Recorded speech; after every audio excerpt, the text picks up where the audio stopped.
That was funky. It was. Did you feel funky there? Felt funky. Yes. How you doing, everybody? Nick D Virgilio here. This is Mr. Jacob Dupre, Mr. Don Carr, and this is Make It Funky, 3 essential funk grooves to take you on to your funkified journey. Let's go. The 3 grooves I'm going to show you today are just the baseline, the basics to take you on to that funk journey. You know, when you learn these 3 grooves, and then you get to the point where you can embellish them and give them the little special sauce, you will be able to go to any jam session, most studio sessions, and be able to feel solid in your seat and play any kind of funk groove with the band. So the first one we're going to get into here, I'm calling the Clyde Stubblefield. You know, everything stems from James Brown, does it not? I mean, it's like the godfather of funk. It's just kind of all stemmed and grew from there like a tree. It's just, it's so much great funk music and all started there. At least it seems like it. James is the funky root. I mean, let's get there, man. He is the funky root. And not the Roots, the band, but like a tree root. The actual tree root. A tree root of funk. Yeah, that's right. That's what you meant to say. I got That's it. exactly what I meant. I love it. James had a lot of great musicians in his band, of course. The first one I want to focus in on is Clyde Stubblefield. And the groove is kind of what we started with in the opening number there, the Cold Sweat groove, I'm calling it. That's kind of the song it came from. There's other songs that have the same groove. It's one of his signature grooves, and it's really simple. In fact, I want to show you one thing to start with here. All of the grooves we're going to play today all start with a basic drum beat, like the first drum beat you learn when you go to your very first drum lesson, like this.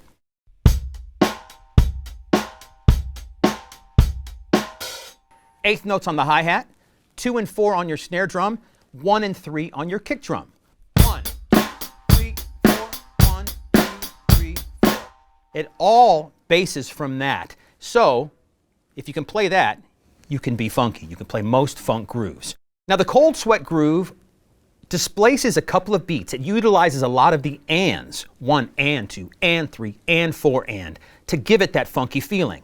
It displaces beat 3 to go to 3 and beat 4 to 4 and. Sounds like this. 1, 2, 3, and 4. So you accent the 3 and with the kick drum, and you accent the and of 4 with the snare drum. And this is just in the first bar. The second bar is basic 2 and 4. 1, 2, 3, and 4. That's your first bar. 1, 2, 3, and 4. Just like that, second bar you play normally.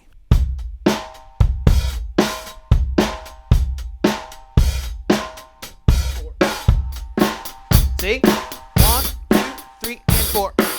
That's the basic gist of it. What makes it special is all the in-between stuff, and I'm sure you guys will agree, it doesn't have to be just with drums, the attitude you play it with. One thing I find a lot of funk drummers do, especially with their hi-hat hand, is the notes are very deliberate, and stiff is not the right word, but I mean consistent, right? So you're not doing the typical accent the first note and play the second note softer like this. You know, you play the accent with the meat of the stick and the softer note with the tip. You play it most of the notes just right on the hat and just go for it. And it just makes the whole groove sort of drive forward. It's the train that pushes the whole thing forward. So, with that in mind, let me play the groove with the hi-hat kind of plowing through. 2, 3, 4.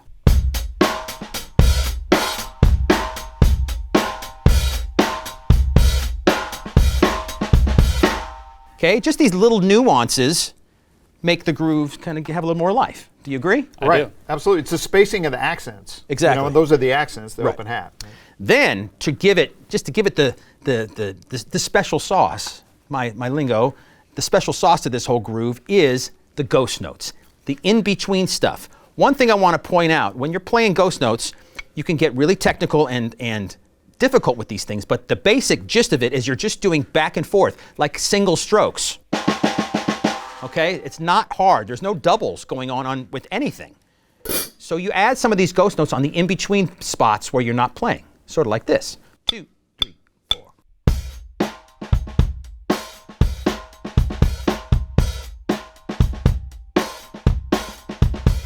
So, 1, 2.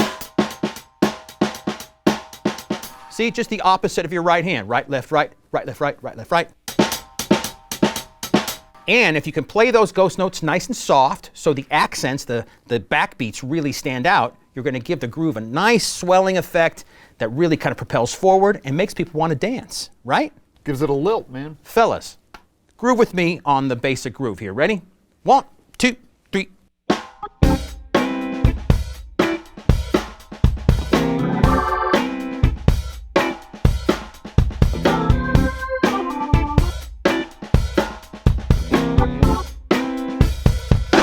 Yes! It really is a simple groove. It's the basis for a lot of songs, but if you get that down, you'll be comfortable in a lot of situations. Let's get on to groove number 2. Groove number 2, we're calling this the John Jabo Starks groove. There's a number of songs that he plays this groove in, Sex Machine being maybe the one that's most popular. You've heard it a million times. And it's not that hard to play, but what it does do is it utilizes sort of the jazz ride cymbal pattern. It's all based on this.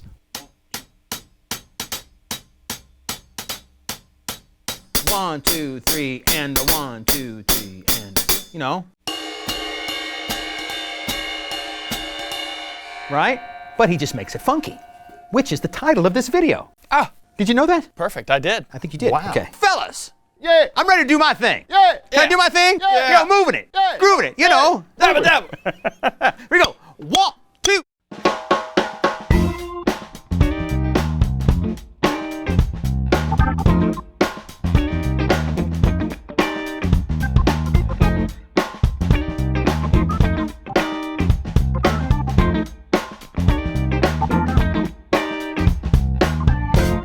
I'm basing this pattern around 2 bars, okay? First bar is simple with the left hand, snare is on 2 and 4. Same with the second bar.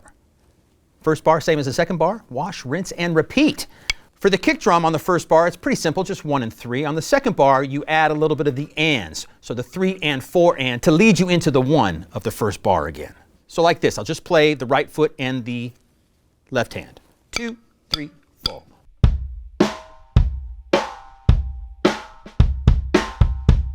Simple, right? Again, it's the special sauce that gives these grooves the funk. So if you add that pseudo ride cymbal pattern with your right hand, sounds like this.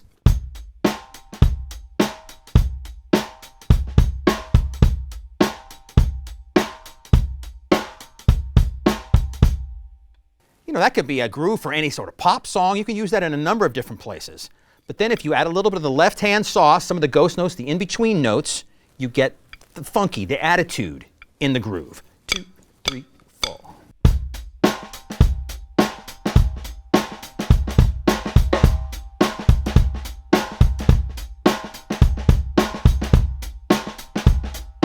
What I'm doing with my left hand in those ghost notes is I'm following some of the ands and the upbeats of my right hand.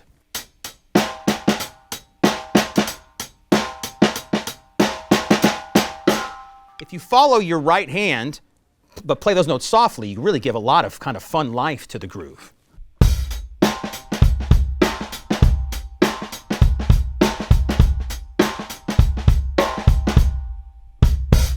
So it's all about attitude and a little bit of that in-between stuff that really gives these grooves life. Other than that, they're really basically simple grooves. There's not much going on, and if you listen to old James Brown tunes, sometimes they last a really long time, and the drummer is just laying the groove down the whole time. You know, if he didn't do that, the people would stop dancing, right? He's got to kind of keep it going. Is that how you guys feel when you're playing with a drummer who's playing something funky? You want to kind of keep it solid and going, kind of gives you guys That's inspiration. the whole point right? of the groove. You want to get in it, you know? You want to get in the groove, definitely. Because what I love is that all these grooves suggest what we're supposed to do. Right. That's kind of what I always hear it as. From the guitar perspective, it's like I hear hi-hat and snare drum, and that's what I'm doing. Right. I'm doing some, melodic version of that. Yeah, and what you guys are doing, even with the organ sound and that sort of clean guitar sound, it's percussive in its own right too, so it all adds to the drum groove as a whole. Let's play a little bit more of that Sex Machine groove. Here we go. 1, 2, 3.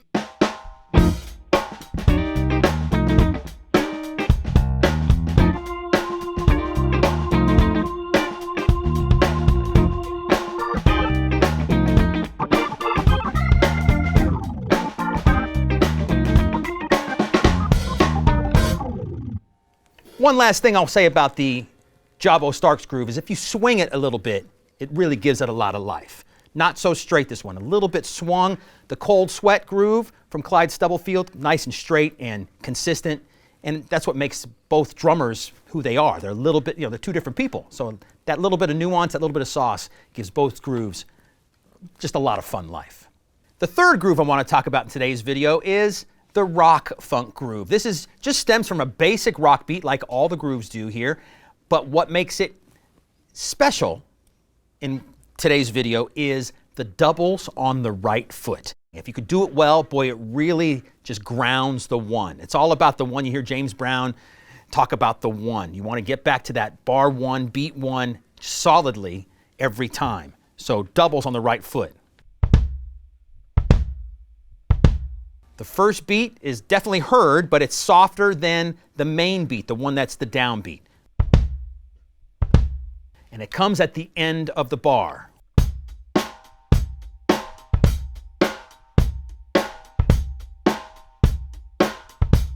Now you're also utilizing 16th notes. It's the 4E and a 1, 4E and a 1, 4E and a 1, 4E and a 1.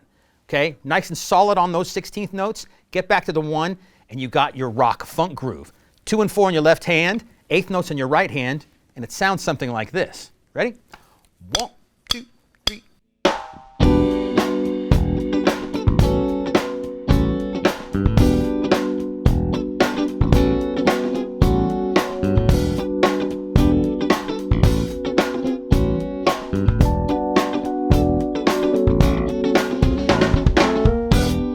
So again, it's simple, but it's the attitude behind it, right? And there's countless songs with this groove in it. Michael Jackson, the old Headhunters stuff, Chameleon, Shaka Khan tunes. You can name 1,000 kind of funk R&B tunes that have this exact groove. It's all about a solid backbeat with your left hand and that 16th note right before the 1. Ba-boom.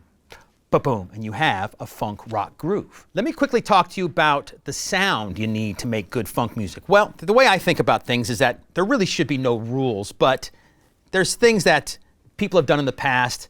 They've made that sound, so you kind of want to replicate that sound. Typical old funk music has a snare drum that's pitched really high and cracking. I have an 8-lug Ludwig Black Beauty snare drum, so a metal drum definitely works. Better for funk music, it's not totally necessary, but a steel drum like that or brass like this one definitely gives you that ping and that bright crack. I have this tuned really high. You hear the ping, the ring of the shell, and if you hit back on your stick and right on the rim shot, you get a nice ping sound. Gives you that great solid backbeat. This is a typical 22 by 18 inch kick drum here with a hole in the front head, so it's a dry kick drum sound, nice and round. It's an oak drum from Ludwig, the classic oak. Nice punchy sound. But if you have a drum like a 24 with no hole in the front head, nice and wide open, that's a great sound for funk too. Cymbals. Back in the old days when Jabo and Clyde were making these great James Brown songs, there was some different cymbal brands out there. Zildjian was one of them. Paiste, I think, was back in the day. But there wasn't a ton of, cymbals with holes in them and dark sounds and this and all the variety that we have these days. You pretty much had just regular laid cymbals, nice and bright and washy. So I picked Zildjian new beat hi-hats, 14-inch new beat hi-hats, probably the most recorded hi-hat sound in all of music history. And I have a 21-inch Zildjian Sweet Ride, just a nice ping sounding. You can really hear the tip of the stick. And you hear every nuance of the stick with the Zildjian new beats.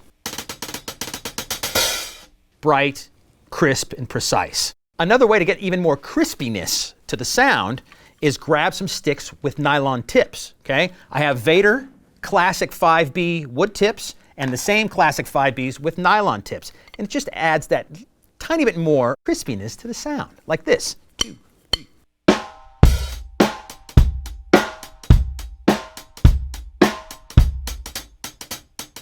You really hear every stroke on the hi-hat cymbal when you play with nylon tip sticks. So it's something to think about. Now, take everything I just said about high-pitched snares and bright, sort of pingy cymbals, throw it out the window because you can play funk music with these instruments too. 1, 2, 3.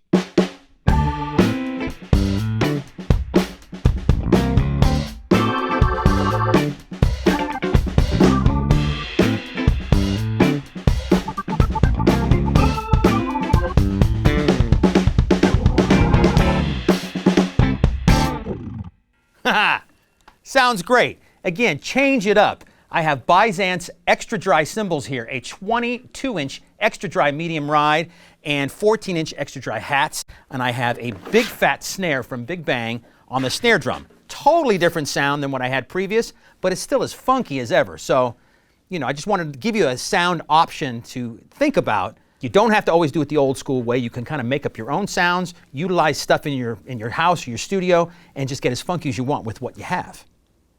You might get really inspired to write some new songs and come up with something completely new.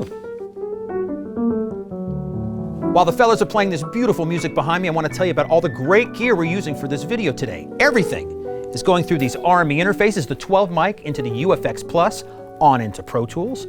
For the microphones, we have great mics from Warm Audio and Audio Technica. Above the kick drum, I have two WA67s. In front of the kick drum, I have a WA47. On the inside of the kick drum, I have an ATM 230, and on the top here for the snare drum, an AE 2300. All killer gear to make us sound as good as we can.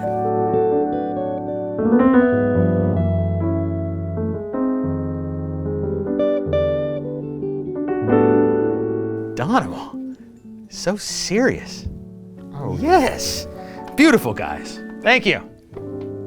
The last thing I want to mention in this video is a list of just tremendous funk drummers. Now, this is by no means all of the drummers. The list could be a mile long. When you're in front of your computer on YouTube or whatever, search these people out, because one of the most important things I think you can do, and you guys tell me if you agree or not, when you're learning a groove or just anything on your instrument, is to listen. Listen to the greats do what they do. Learning how to read music and learning music from the sheet is hugely important, of course. But to hear, to learn how to internalize what you're hearing and see if you can play it, to me just grounds everything in your system, you know? And I'll even say this too, once you learn these grooves, get out there and play. Totally. Oh, even if you're not, you know, at a certain level yet, you could take any of these three grooves that I'm telling you today, or showing you today here in this video, go to a local jam session, sign up on the board when they call you in. If you have any of these three grooves in your hand, you don't even need to know the song necessarily that the guys are calling. You know, you sit in the groove, guys, I don't know the song. Play the Cold Sweat groove. Okay. And you jump in, you know, and then you kind of play that groove all the way through nice and solid. Even if you don't know the changes, you could still learn by doing, which is a big thing. Okay. I want to give you this list of drummers. Harvey Mason, classic. He played with Herbie Hancock at the Headhunters, the original Chameleon. Zigaboo Motorleast. There's Sissy Strut right there from the Meters. Oh, yeah. Bernard Purdy. Dave Garibaldi was my first drum teacher from Tower of Power, one of the funkiest guys alive. Some of his drum beats are simple and some are really hard, but an amazing player, a great educator, tons of books and stuff on the internet you could check out. He's a wonderful player. James Gatson, come on, classic. Greg Errico from Sly and the Family Stone. Oh, man. Woo! Yeah. Al Jackson Jr. Oh my gosh. John J.R. Robinson. If you go to Wikipedia and you look at J.R. Robinson, his list of album credits goes from the floor to the ceiling 3 times over. He's played on some of the most classic stuff, and his pocket is just so deep, and he's playing simple grooves like what I'm showing you today. Great person to check out. Some of the new school players, Stanton Moore, great funky drummer. Anderson .Paak, wow, he's a killer drummer, so funky. Theo Katzman from Wolfpack. He can really lay it down. And Nate Smith. These are, I mean, again, this list is tiny compared to all the funk drummers and guys and gals out there playing that are just solid as heck. Check them all out. Listen, practice, and go do. Agreed? Agreed. You'll be gold.